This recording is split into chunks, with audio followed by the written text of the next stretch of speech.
Well, hello and happy St. Patty's Day. Welcome back to another Primetime Devo.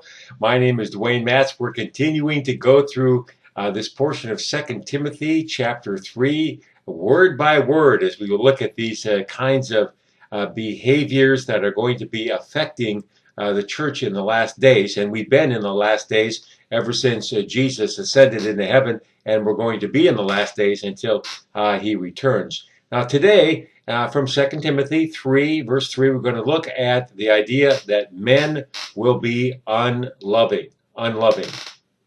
And sometimes a particular version of the Bible will come up a little short in finding that right word to describe the intent of the original language. And that's the case today in my primetime Devo, as the New King James, which is the Bible I prefer to use all the time, but it uses the word unloving. Well, that's just not strong enough language. The King James is closer with the phrase without natural affection. Men will be without natural affection. And when you think about it, this has been a common occurrence in the church from the very beginning of the last days. The actual Greek word means hard-hearted toward kindred. Hard-hearted toward kindred, or without family love. Now, we should not be too surprised by this turn of events in the church. Micah predicted it in the Old Testament. In Micah 7:6, we read, "For son dishonors father, daughter rises against her mother, daughter-in-law against her mother-in-law. A man's enemies are the men of his own household." And Jesus predicted it in the New Testament, in Matthew, Luke, and Mark. From Mark 13:12, he said, "Now brother will betray brother to death, and a father his child, and children will rise up against parents and cause them to be put to death, and you will be hated by all for my name's sake. But he who endures to the end shall be saved."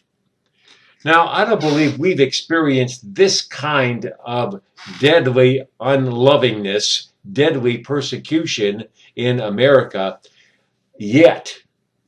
But certainly we've heard the accounts in other places as kindred turn against kindred when one or the other professes faith in Jesus Christ.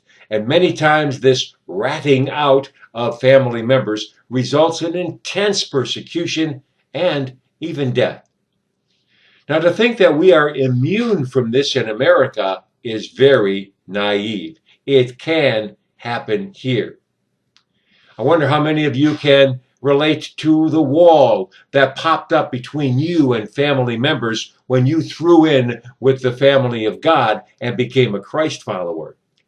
Suddenly you were no longer fun to be around with, and with all this talk about the necessity of being born again. Keep your religion to yourself and leave me alone. And I wonder how many walls are being built as more and more of our children buy into and start accepting the ungodly behavior patterns of the world. Many have ditched the faith for the sake of tolerating what the Bible clearly calls sin. And the church's strength is sapped as it seeks to keep everyone in the pew at all costs. And the message is compromised to make room for all opinions. Hey, it's not easy to stand fast in the face of this kind of unloving, familial peer pressure. But stand we must, and pray we must, that we continue to speak the truth in love and persevere in the faith through it all. Well, that's all the time we have for today. God bless you. Thank you much for listening. Remember, Jesus loves you. Tell your face about it.